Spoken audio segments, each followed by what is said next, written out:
પછી આંદોલનમાં એક નવો સમાજ માટે આવ્યા છીએ અમે. મહિપાલસિંહ મકરાણા અમારા સમાજના આગેવાન જ છે અને હવે પછી કદાચ આનો કોઈ નિર્ણય નહીં આવે રૂપાલાનો કે કોઈ પણ, તો ગુજરાત ભડકે ભરશે કે તમે માહોલ જોઈ જ રહ્યા છો. તારીખ કોની રહેશે? જવાબદારી ભાજપ સરકાર. એક રૂપાલા એક પ્યાદું છે. પ્યાદું શું છે? એ પ્યાદાનું તમે પાંદડું તોડી ના આપતા હોય તો આ તો 562 રજવાડા આપેલાના વંશજો છે બધા, બરાબર?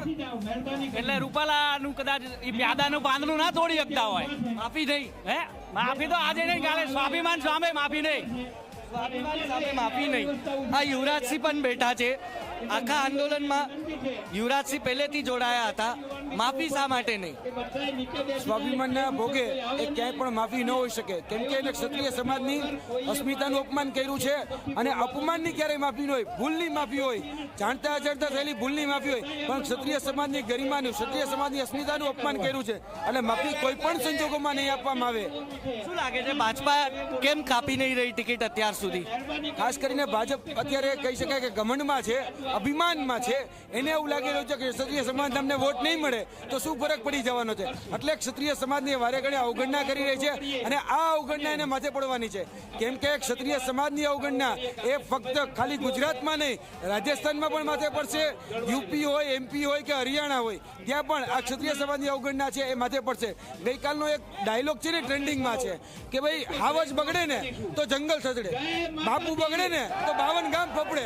અત્યારે તમે જો 52 ગામના બાપુ બધે ભેગા થયા છે અને જો પછી ટણીની ભાષામાં જવાબ દેવાનો થયો તો પછી એને એની ભાષામાં પણ જવાબ દેવામાં આવશે, કારણ કે વટે ચલેલો રાજપૂત એ પછી એની ભાષામાં જવાબ દેશે તો પછી લો એન્ડ ઓર્ડર સંભાળવાના. સૌરાષ્ટ્રના સાવજ કહેવાતા એક જમાનામાં, અત્યારે શું થઈ ગયું એ સાવજને? હવે કદાચ મને એવું લાગે છે કદાચ એને નિવૃત્ત થઈ જવું જોઈએ.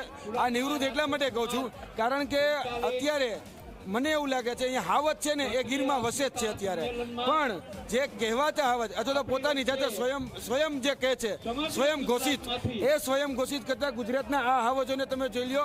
આ હાવજ બધા મક્કમ છે, મજબૂત છે અને આ હાવજો બધા જ એની ભાષામાં જવાબ આપશે. બિલકુલ. તો આ એક ટ્રેલર છે. આટલી બધી મોટી માત્રામાં લોકો એકઠા થયા છે. હવે આ આક્રોશ કે આ ઈચ્છા છે ક્યાં સુધી લઈ જશે? ગઈકાલનો એક ડાયલોગ છે ને ટ્રેન્ડિંગમાં છે કે ભાઈ હાવજ બગડે ને તો જંગલ છતડે અને ક્ષત્રિય બગડે ને તો 52 ગામ ફફડે. આ 52 ગામના ક્ષત્રિયોના યુવાનો અને ક્ષત્રાણીઓ આજે ઉપસ્થિત થઈ અને એક વાત એ સરકારને શાનમાં સમજાવવા માગે છે કે હજી પણ સમય છે, સમજી જાઓ. બાકી જો ટિકિટ ન બદલી તો યાદ રાખજો કે ગઈકાલે જે રીતે રાજકોટમાં રેલી નીકળી એ રેલી પછી આગળના દિવસોમાં રેલામાં આવશે અને આ રેલો ફક્ત પરસોત્તમ રૂપાલાને લઈને નહીં ડૂબે પરંતુ પૂરી ભારતીય જનતા પાર્ટીને લઈને ડૂબશે. અત્યારે પ્રાર્થનાનું આયોજન કરવામાં આવી રહ્યું છે. તમે જોશો કે તમામ ક્ષત્રિય સમાજના લોકો જે છે એ પ્રાર્થના અત્યારે હાથ જોડીને કરી રહ્યા છે. આ આખા